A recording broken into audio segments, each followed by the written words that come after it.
They say nothing good ever comes from picking up a stranger on the road. But Mark was never one to listen to cliches, especially not after 6 hours of silence behind the wheel of his old Chevy Suburban. The sun had dipped below the hills outside Flagstaff, Arizona, leaving the 2-lane highway wrapped in an eerie twilight glow. Mark, 47, divorced and on his way to a job interview in Nevada, just wanted someone to talk to. So when he saw the silhouette of a man with a duffel bag by the roadside, thumb up, he slowed down without thinking twice. The man stepped forward with a smile that seemed a little too wide. He was tall, lanky, dressed in a dusty flannel shirt and dark jeans. Mark rolled down the window halfway. "Headed west?" the man asked. "Yeah, Vegas." "Perfect. Mind if I hop in?" Mark hesitated for a second, then unlocked the door. "Sure, why not?" The man threw his duffel in the back and climbed in. "Name's Jake. Thanks for the lift." Mark forced a smile. "Mark, just stay awake and don't kill me, all right?" Jake laughed, a hollow, echoing chuckle that made Mark's stomach tighten. For the first hour, things were mostly normal. Jake was chatty, too chatty.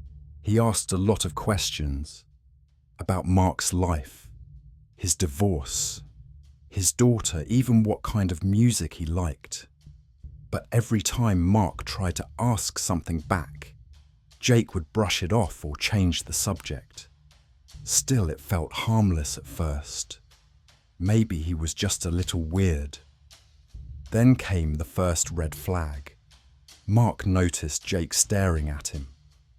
Not just a glance, really staring, for minutes at a time.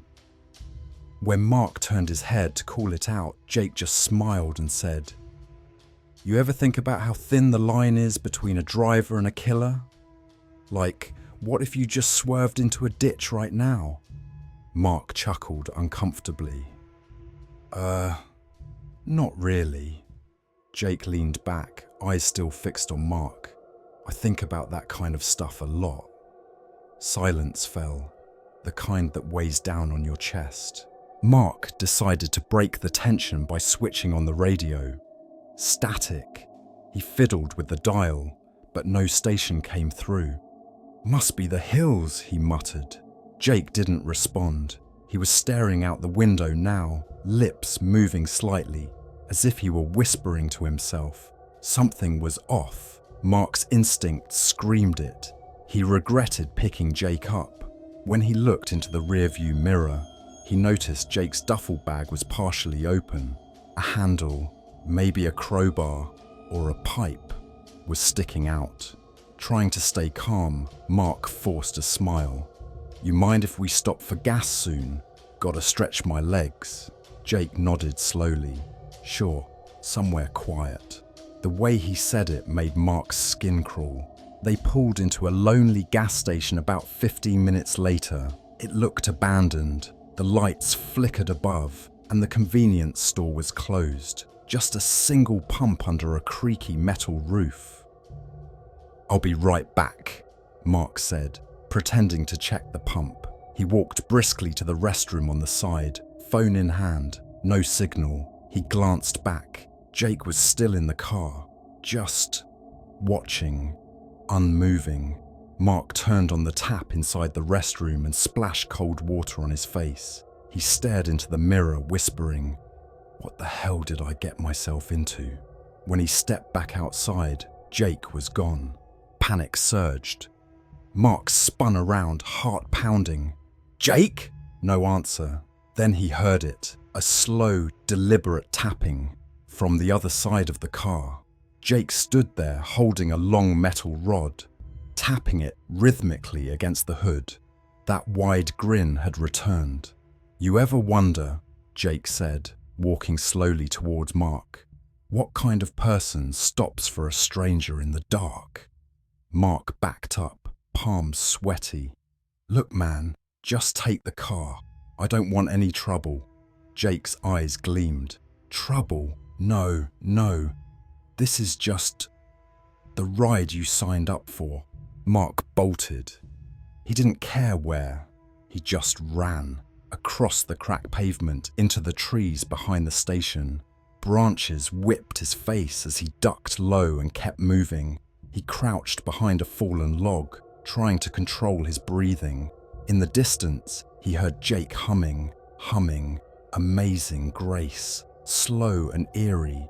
Then, footsteps, crunching leaves, getting closer. Mark clenched his fists, eyes darting around for anything to use. A branch, a rock, anything. Suddenly, silence. Too silent. He waited, frozen, for what felt like hours. Then, headlights. Another car. Mark sprinted toward the road, flailing his arms. The car slowed. A sedan. A woman in her 30s rolled down the window. "Please," Mark begged, breathless. "There's a man. He's trying to kill me." She unlocked the door. "Get in, quick." As the car sped away, Mark looked back. Jake stood in the rearview mirror, his figure swallowed by darkness. But he wasn't chasing. He was waving, smiling. Mark told the police everything. They searched the gas station, the woods. Nothing. No duffel bag, no fingerprints, no sign Jake had ever been there. Weeks passed, then months. Mark got the job in Nevada, tried to move on, but sometimes he'd see a man by the roadside, thumb up, same flannel shirt, always too far away to be sure, and always smiling. He never stopped for hitchhikers again.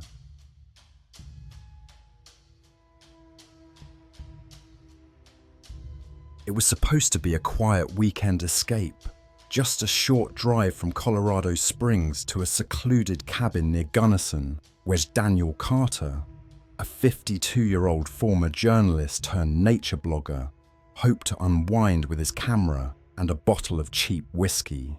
The late October wind howled through the canyons, and Route 114 was lined with skeletal trees, their branches clawing at the sky like the fingers of the dead.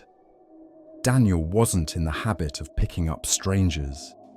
He had reported on too many missing persons cases back in the day to know how those stories often ended. But the woman he saw, standing on the roadside near Sargent's, thin frame, wrapped in a faded beige trench coat, thumb raised stiffly, her face pale with panic, wasn't something he could ignore. Maybe it was her eyes. They screamed for help without making a sound. "You headed west?" she asked, her voice low and cracked, like it hadn't been used in weeks. Daniel hesitated but gave a cautious nod. "Yeah, I'm headed toward Gunnison. Hop in."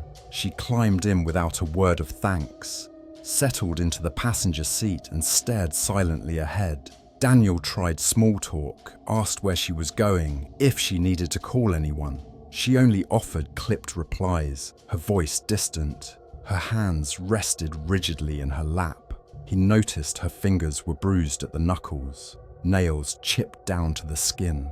"You doing all right?" he asked, trying not to sound too alarmed. She turned her head slowly, her eyes locking onto his in the mirror, empty, drained, as if she had left herself somewhere far behind.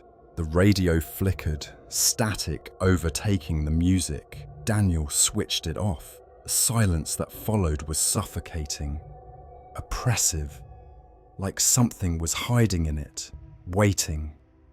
He caught himself glancing at her in the rearview mirror. Her posture hadn't shifted, still and straight as stone. At one point, he thought he heard her mumble a word, so faint he couldn't catch it. When he looked again, her lips hadn't moved. He rubbed his face, trying to shake off the tension crawling up his spine. They entered a forested pass, dense pine casting shadows that seemed too dark for daytime. Then the GPS on his dashboard flickered and died. Figures, Daniel muttered.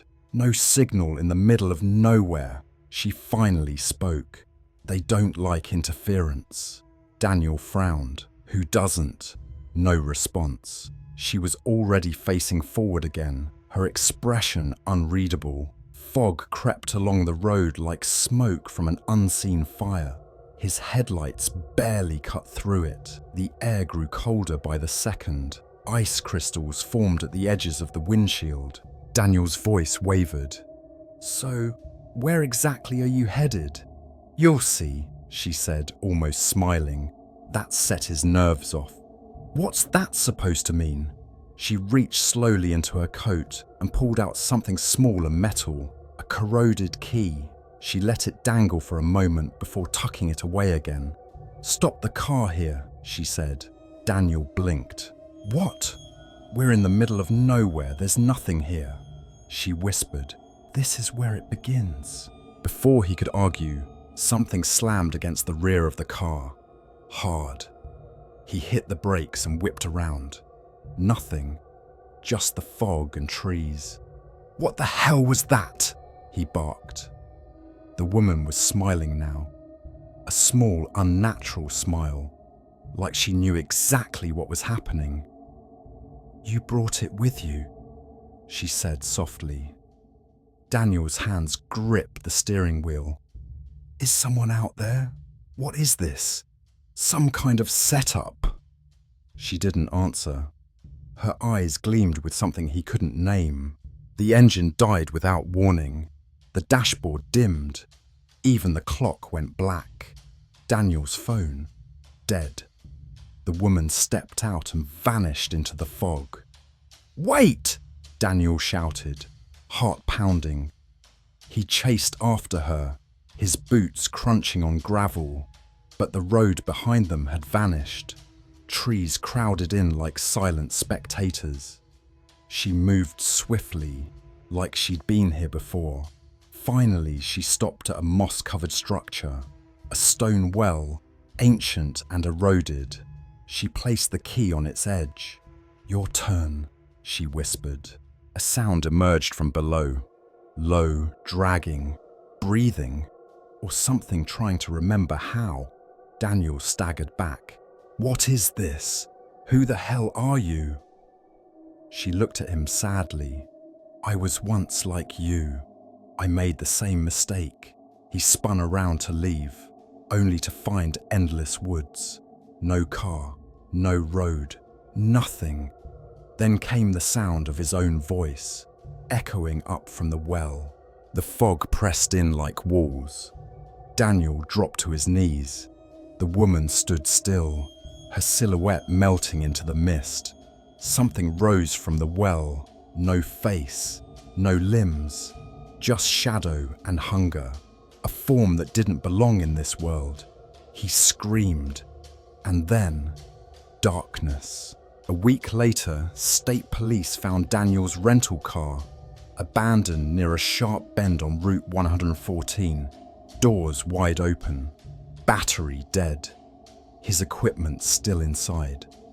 All they found was an old iron key on the passenger seat. Locals say a woman still walks that road in the fog, always in a beige coat, always silent, and every so often, someone stops for her. They never come back.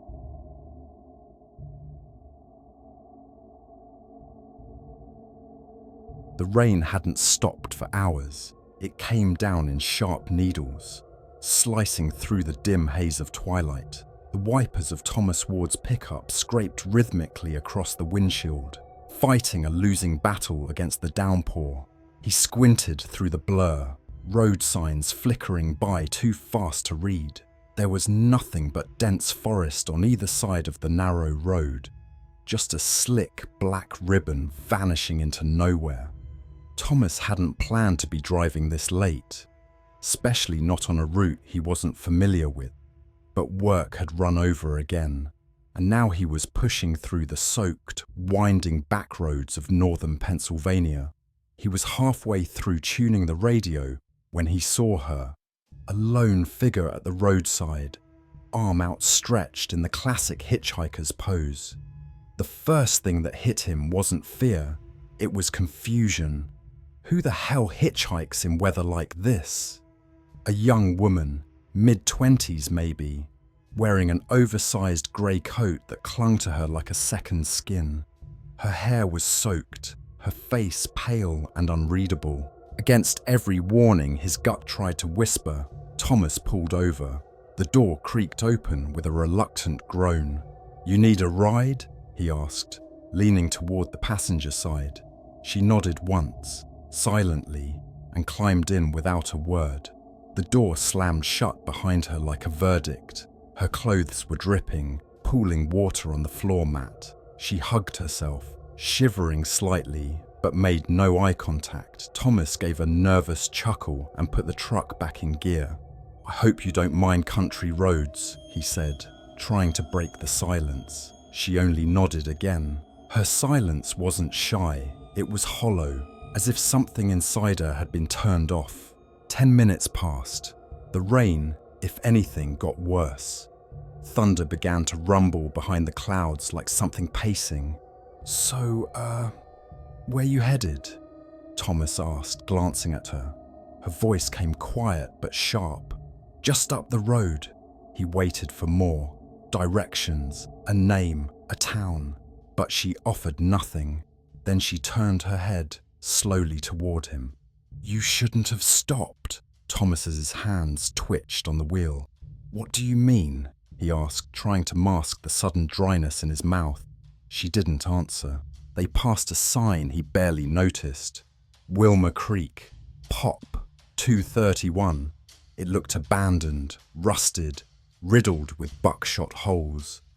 A forgotten town. "You from around here?" he asked. "No one's from Wilmer Creek anymore," she murmured. Thomas laughed nervously. "Yeah? Looks like a ghost town."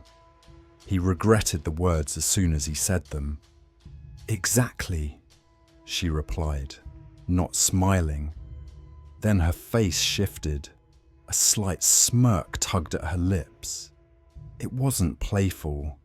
It was knowing. The kind of look someone gives when they know a secret you'll wish you never heard. The air in the truck felt denser, like the oxygen itself didn't want to stick around. "Did something happen there?" he asked. Her smile faded. "They buried a secret," she said. "And secrets don't stay buried."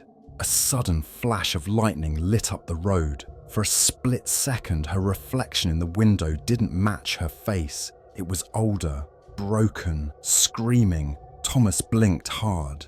"Did you see that?" She was staring straight ahead. "Keep driving." He should have thrown her out of the truck right then. But curiosity tangled with fear, keeping him anchored. They came to a fork in the road. One path led toward what looked like lights in the distance, possibly a town. The other twisted into thicker forest. "Which way?" he asked, his voice thinner than he liked. She raised her hand and pointed toward the woods. "You sure?" She turned to him, eyes wide and unblinking. It has to end where it began. Trees closed in on both sides. Branches clawed at the truck like skeletal fingers.